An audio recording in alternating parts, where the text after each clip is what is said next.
Welcome to my review of the Cannondale Habit HT2. My apologies, I'm not a professional YouTuber. Hardly even call myself an amateur YouTuber. Just a middle-aged dude, likes to ride mountain bikes. First things first, I wanted to give a shout out to Steve from Hardtail Party. I understand he's got some medical issues that are affecting his life and his channel. And prayers to you, Steve. Onto the bike, and I'll show you the bike and a few of the specs. I'll also add some POV video, although shaky, to the end of this, as well my further thoughts on the bike and who it's for. So here we have a size extra large Habit Hardtail 2 in the black cherry color. I have removed the tubes and converted to tubeless. I have changed out the stock cassette for the slightly lighter weight 10-speed cassette that Microshift makes. I've added a couple bottle cage mounts, including a side release cage from Co-op Cycles that I believe is the Junction side release cage. Of course, I'm using a Wahoo bike computer and Spur Cycle bell. I've also changed out the dropper. So this is a 200 mil dropper from PNW, and it does come spec'd with a very, very short seat tube. I've also added a little bit of frame protector that I believe was lizard skins, and then I've added a few spots here. This is actually some tenacious tape in clear, but that's pretty much all I've done to the bike. I'm using some lower end Shimano clipless pedals. I've ridden it a bit with flats, and I've had about 5 or 6 weeks on the bike, and enjoying it so far. And one of the things I really enjoy is it's got a slightly higher stack height. It has an identical reach to my primary mountain bike, and it puts me in a very comfortable upright position. Lowlights of this bike largely are that it's got some fairly heavy wheels and a fairly heavy fork. But the key to this bike is it provides access to the sport, and I don't believe Cannondale has had a bike with 130 mil travel that came in at this price point. Some of the trail models, Cannondale Trail, maybe the 2 or the 3 or 4, would have had 120 mil travel fork, would not have had a slack head tube as this one, which is 65 degree head tube angle, very steep seat angle. In this size extra large, I believe it's 76 degree seat angle, so positioning you nicely for any climbing. Big, massive, beefy tires, 2.5s, and I typically run them around 18 pounds at my weight. But yeah, this is a good look at the bike, and once again, I apologize for not having a fancy intro and outro. Not a professional YouTuber, just some dude likes to ride bikes and likes to encourage people to ride bikes, and this is certainly a way to grow more riders is with a bike like this, without needing $2,000 or $3,000 or $4,000 to get into a blingy bike to have something stable. However, something I would recommend is maybe somebody consider buying this bike and knowing that, well, this bike will probably get you by or get you started. Probably going to want to get something a little stiffer, maybe a little lighter. At any rate, thank you. Welcome to the review of the Cannondale Habit HT2. At the time of this review, the MSRP in the US is $1,450 for the 2, and it's available in 2 colors, mantis green or black cherry. I've got the black cherry. They're barking dogs.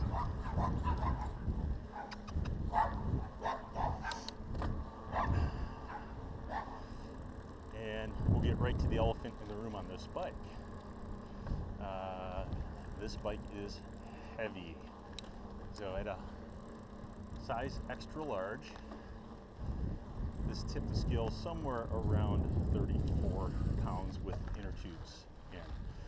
I have this bike set up tubeless, and it does not come with rim tape. They are a tubeless type rim, but you will need to add your own tape. I put some 35 millimeter tape in, as the internal width of these rims is 30 millimeters wide. So why is this bike so heavy? Well, the wheels are heavy. The micro shift 10-speed cassette is the steel variant. The tires are 2.5, 29 by 2.5. Now that being said, they are grippy. They are a combination of the Maxxis Minion DHR and the High Roller. Steve from Hardtail Party has squeezed in just about a 3-inch wide tire on a 45 mil rim, if I remember correctly. Let me tell you what I don't like about this bike. Number one, that Judy fork is not just a tank, but it is a flexi wet noodle. That being said, Cannondale did what they did to keep this price down below $1,500. So kudos for them making an aggressive hardtail with 130 mil travel and the correct standards to make this bike upgradable. It's got boost 148 in the rear triangle, and the head tube is tapered, and it's fairly slack, somewhere around 65 degrees, 64 and a half is what they claim. Oh, you get a car behind. Sorry about the Varia radar, but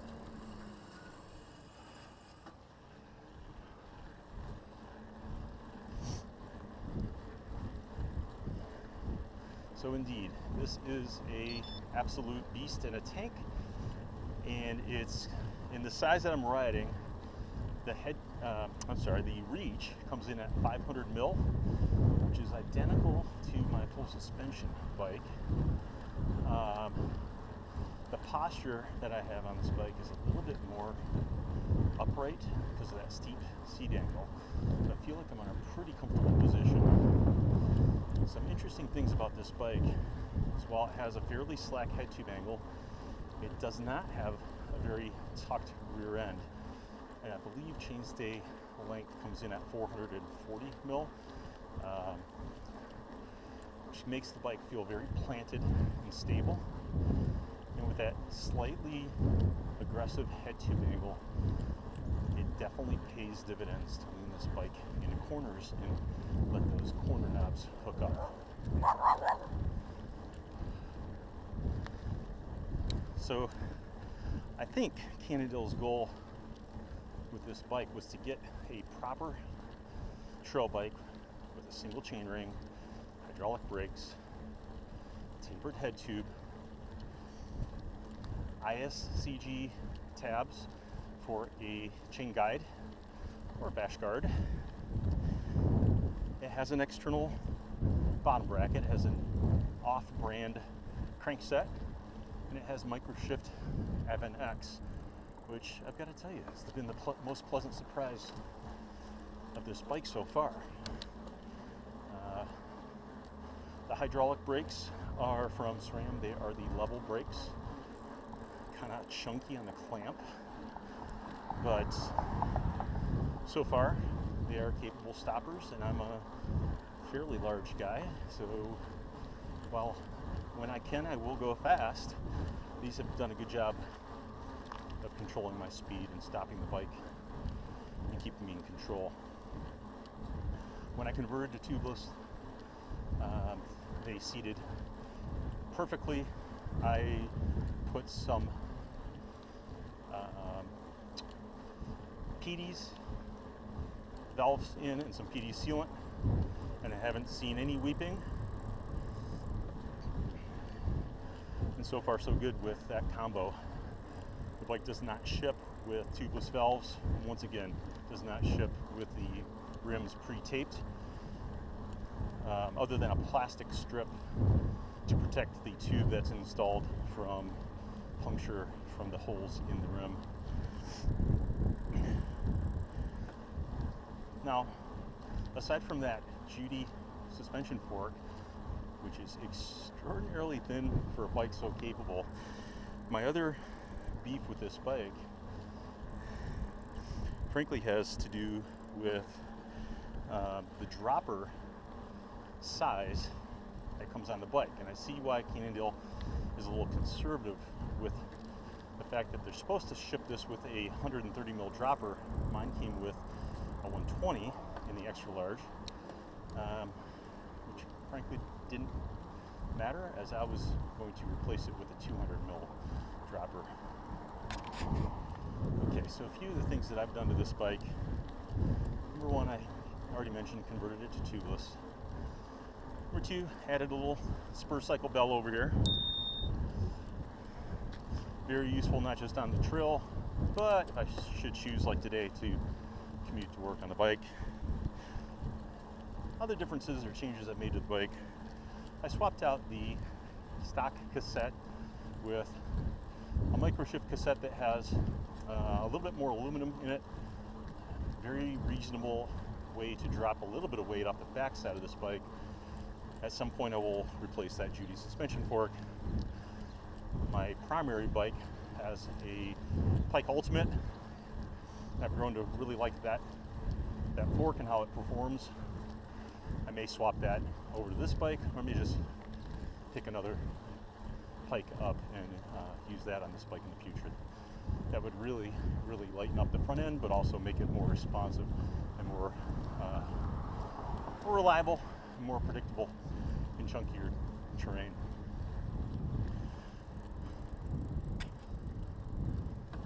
One interesting note on the bike: it does come with a chainstay mount for a kickstand. So interesting, they put both ICGS tabs, International Standard Chain Guide, ISCG, excuse me. So you've got bash guard on one side, and the other side you've got a kickstand. Maybe you kind of wonder who Cannondale designed this bike for. And I think it's designed for a couple different types of potential buyers. One would be somebody who has friends that ride. They want a name brand bike. They don't want to buy direct to consumer. They want to buy where there's a shop. They also don't want a bike that maybe has 135 spacing for the rear wheel.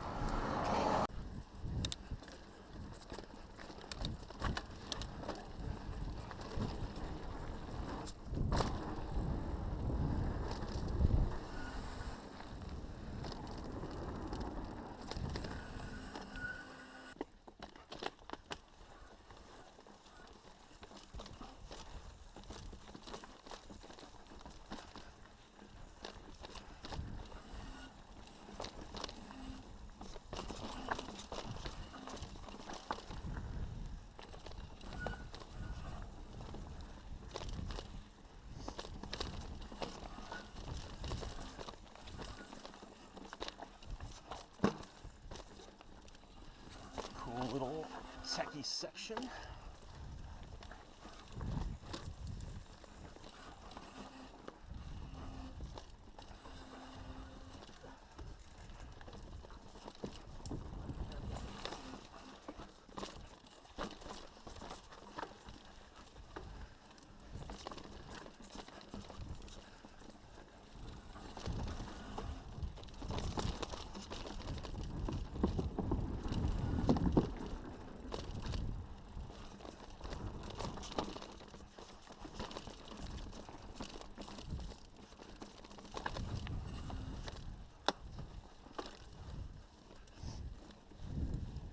Launching.